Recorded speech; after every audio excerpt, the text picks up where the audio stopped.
We got the Battle of Texas on Monday night. Let's talk some football.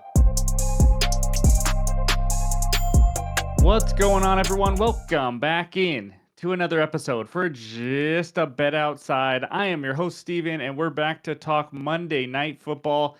And Sunday was absolutely crazy in the NFL. We should have had a pretty nice, profitable weekend, but we ended right around even based on some really, really close, tough losses.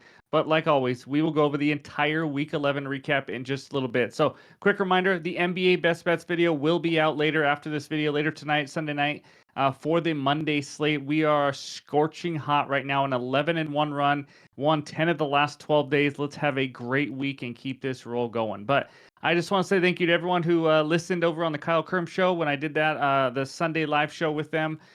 We had a lot of fun. Love seeing all the Jabbo followers and people that I recognize in the chat as well. So thank you guys for coming over there and hanging out with us. So here we go. Outlier, you guys know all about it. Any graphics in this video or future videos are from an app called Outlier, the best player prop research tool on the market. I think everybody should have a tool like this. And if you just want to try it out, click the link below. You get a 7-day free trial. Let's get right into it. That means it's NFL fun fact time. So here we go. Because I hate the Browns right now and they let me down massively, the Houston Oilers have won the NFC North more recently than the Cleveland Browns. That's right. The Oilers aren't in the division, by the way, but they won it in 1993. The Browns won it in 1989. That's right. In this video, we're going to go over the entire Week 11 recap from all the bets, and then we're going to preview the Monday night game and give you our best bets for the Texans and Cowboys and finish it with the recap. So hit that like button if you haven't already. Leave a comment below. Helps this channel continue to grow. If you're new to the channel, hit that subscribe button as we're now on our way to 33,000 subscribers. Thank you guys day in and day out for just listening and taking time out of your day to like the video and leave a comment as well. So let's get into it, and that means it's recap time. All right, the trend continues. The game bets continue to struggle for me. I had a little hot stretch there for a while, but my goodness, 49ers and Chiefs, they both didn't cover. The Chiefs lost by 2 scores. For the first time ever, they lost as a underdog in a teaser, 21-1 now. And the 49ers blow it by letting my Seahawks drive right down the field and score with like 10 seconds left. Good for my Hawks, that's for sure. But Browns' money line was just a bad read. That was just brutal. The Browns are horrendous. Stefanski needs to go. If you come out of a bye playing the way they did, they're done. They absolutely have to go. And Tennessee, here's the deal. I think I just have to be done betting on crappy teams. That's just how it is. And spread is supposed to even that out. But that was just brutal. The under hit, I believe, but it didn't matter because Tennessee did not stay close enough. So anyways, player props continue to carry us. You know, Jalen Hurts hit under 28.5 pass attempts on Thursday night, but Nick Chubb over 60.5. The game script got away from him. They got some long third downs, and then they ended up being behind by quite a bit in the fourth quarter. And I think he had like 50 at it with some decent amount of time left, and he just did not get the job done, unfortunately. Bijan Robinson, that was a first quarter cash, I believe. That was just absolutely easy. He didn't get much after that, though. And then Drake May, over 202.5 pass yards. That was the one to ladder. He absolutely crushed it today. He almost cashed it by halftime. Calvin Ridley, over 53.5 receiving yards. He gets the job done as well. And then Josh Jacobs was an added play. He got the job done. And then the most frustrating loss of the weekend was Jared Goff.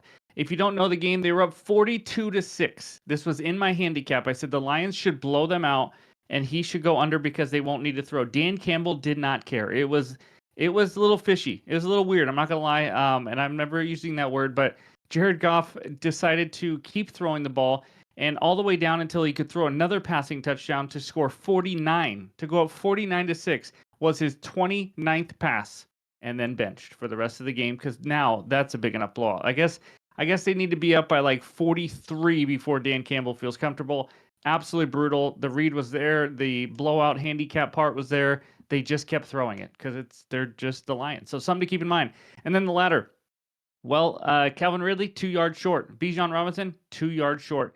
So as you can see over there on the notes, there was a 4.2 unit swing on that Goff, one extra pass, and 4 total yards in the ladder. That's how close these bets have been. It's just been one of those years, but a 4.2 unit swing is absolutely huge. It was brutal. And then we go to the anytime touchdowns. We went 2-1 on Sunday. Jalen Hurts 2+ touchdowns on the bottom. That was Thursday night, little sprinkle. But Jonathan Taylor was the only one not to get it done. He had his chances. He got some carries near the goal line. Achane got it done. Amon-Ra St. Brown makes it 8 straight and gets it done as well. And then on the very bottom, we can still be profitable this weekend. Sunday Night Football, Chargers money line. It's probably going to be going on as you watch this if you're watching this Sunday night, but we're recording it before kickoff. And then Gus Edwards, anytime touchdown for a quarter unit sprinkle there. And then, of course, we'll have our bets here on Monday night. So we can still have a profitable weekend, but this should have been so much better. It was so incredibly close. Couple bad reads in there and a couple that were just, it is what it is. It's what happens. So that's page 1. Let's go check out page 2 now.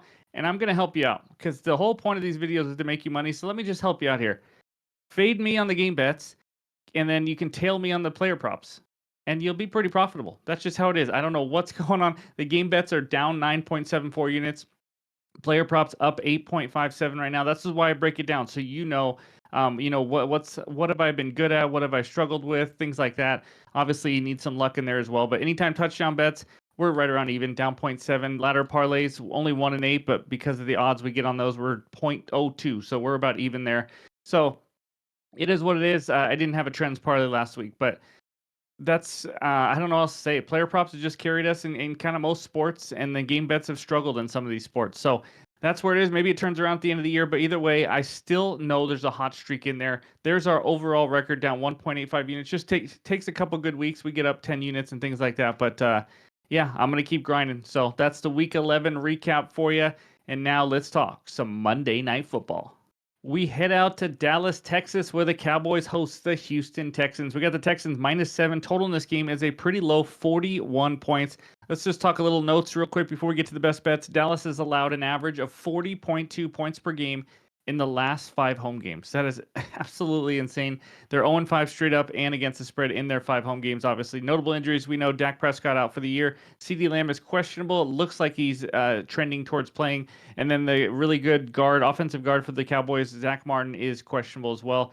Texans are coming off a rough loss to the Lions last week. They had the game in hand. They gave up a big comeback. They've now lost 3 of the last 4 games. Cowboys have lost 4 straight games, now sitting at 3-6. Cowboys just in Dak Prescott's career, when Dak Prescott is out, the Cowboys are 9-9. Just want to point that out. But two best bets. This first one I have not done yet this year.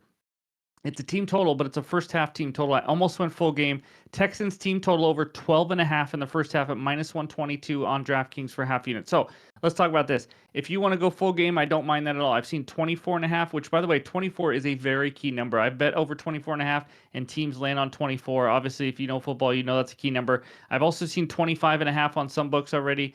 So I think 12.5 is a nice discount here in the first half. Now let's talk about why I like it. The Texans are a team that plays really well early in games. They average the 6th most points per game in the first half at 14.2. Some of those games, remember, were without Nico Collins. He's back, by the way.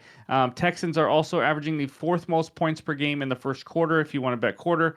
But with that, the Cowboys are also awful defensively in the first half. So they have given up the 2nd most points in the first half at 14.7. So we got a really good first half offense, which some of that is, could be scripted plays with your first drive or second drive and things like that. But they just come out ready to play. They have given up 24.3 points per game in the first half at home. That is like a full game number, 24.3 points per game at home in the first half.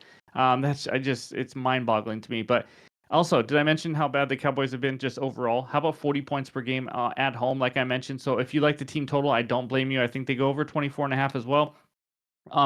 Only one team has given up more rush yards than the Cowboys. If we want to just break this down, Mixon should have an absolutely huge game. The line is over 80 for Joe Mixon rush yards, and it's there for a reason. Now, with Nico Collins back, he's going to be their deep threat. He's going to be a huge help to this team. When they have to worry about him, that's going to open up the run game as well.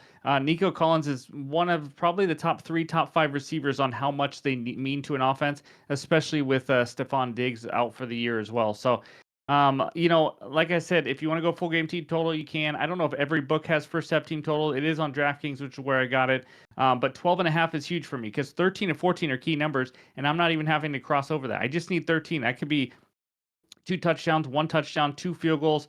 I think it's pretty much a discount on this first half team total. So give me the Texans to score 13 or more points versus one of the worst first half and full game defenses in the NFL. That's bet number 1. Second best bet, I don't make this bet very often either because I don't love it, but this one I have to bet. I just have to. Joe Mixon, longest rush over 15.5 yards, -110 on FanDuel for a half unit. So these are 2 half unit plays.